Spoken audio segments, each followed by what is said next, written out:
बिल्कुल, देखिए के सुरेश का नाम क्योंकि प्रोटेम स्पीकर के रूप में भी उठाया गया था, और जैसा कि मैंने कहा था कि अगर सरकार चाहती है कि आम सहमति बने तो ये सरकार ही हासिल कर सकती है, सरकार को ही ये जिम्मेदारी सरकार की ही थी। अब ऐसा लग रहा है कि आम सहमति नहीं बन पाई है, और इसीलिए आप के सुरेश जो कि 8 बार के सांसद हैं, केरल से संबंध रखते हैं, प्रदेश अध्यक्ष भी कांग्रेस के वहाँ है वो, तो अब इस बीच के सुरेश का नाम भी सामने आ रहा है। यानी पहले दिन से ही लोकसभा की कार्यवाही के पहले दिन जो एक काम होना था उसमें ही विपक्ष और सरकार आमने सामने है, टकराव की स्थिति बन गई है। आप अंदाजा लगाइए कि अगले आने वाले 5 सालों में अब क्या स्थिति होने वाली है, क्योंकि सबसे पहले जरूरी था कि एक अच्छा माहौल बनाया जाए। आम सहमति से सरकार को चलाने का, सदन को चलाने का जो पहला काम था, पहली सीढ़ी थी, वो था स्पीकर का चुनाव, और यहीं से टकराव का रास्ता चुन लिया गया है।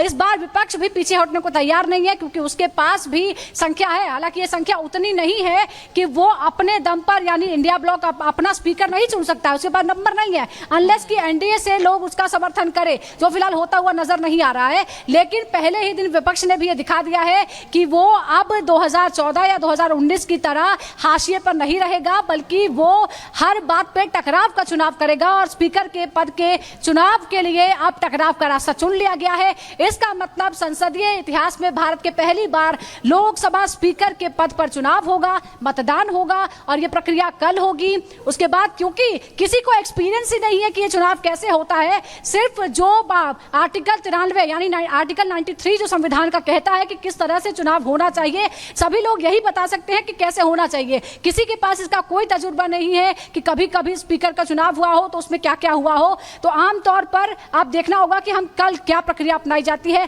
किस तरह से ये वोटिंग होती है, कितनी देर ये वोटिंग चलती है, तमाम चीजों का जो गवाह है, जो एक्सपीरियंस है, वो हम सबको पहली बार होने वाला है, क्योंकि स्पीकर का चुनाव अब होगा, टकराव की स्थिति है।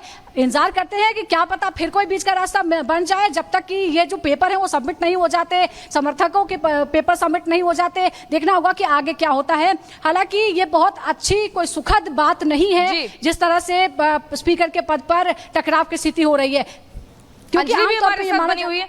जी, अंजलि और गणेश दोनों हमारे साथ बने हुए हैं। पहले गणेश, आपके पास आते हुए, स्पीकर पर इस तरीके से चुनाव हो, वोट हो, ये पहले इतिहास में कभी देखा नहीं गया है।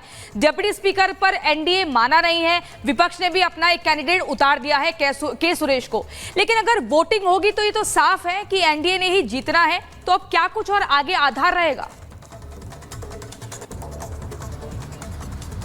देखिए, सबसे पहली बात तो ये समझ लीजिए, आज स्थिति 2014 या 2019 की नहीं है कि बीजेपी अपने हिसाब से रणनीति तय करे या बीजेपी अपने हिसाब से काम करती चले। अब स्थिति यह है कि बीजेपी को अपने सहयोगी दल के साथ साथ विपक्ष को भी साथ लेकर चलना होगा। आज स्थिति वही है कि जो अटल बिहारी वाजपेयी की सरकार के समय गई थी कि अपने सहयोगी दलों के साथ साथ समझा के विपक्ष के लोगों को भी समझाना पड़ता था, तब सरकार आसानी से चल पाती थी। तो टकराव की पहली सीढ़ी आज स्पीकर के पद से ही शुरुआत हो गई है। अब ये देखने वाली बात हो गई, जब कल स्पीकर के पद के लेकर चुनाव होगा, गुप्त मतपेटी में सभी स्पीकर के नाम जाएंगे।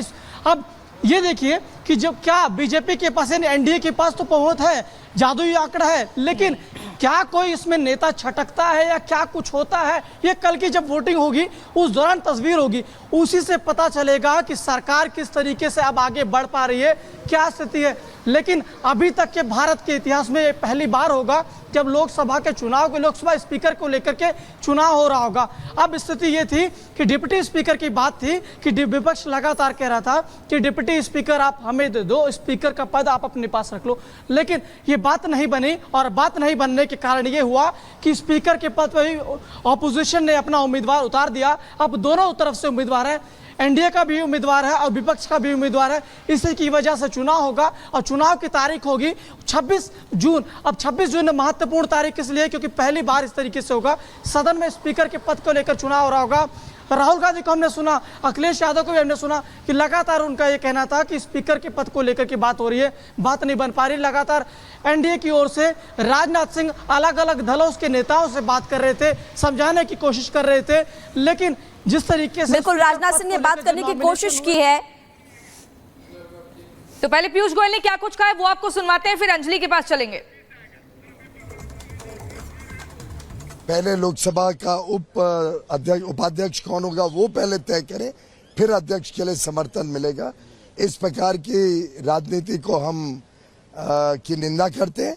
और मुझे लगता है कि अच्छी परंपरा ये रहती है कि लोकसभा निर्विरोध एक सर्वसम्मति से अध्यक्ष चुनता, तो लोकसभा की भी मर्यादा अच्छी रहती, सभी पक्ष का उसमें योगदान रहता, और स्पीकर वैसे भी किसी सत्तारूढ़ पार्टी या विपक्ष का नहीं होता है, वो पूरे सदन का होता है।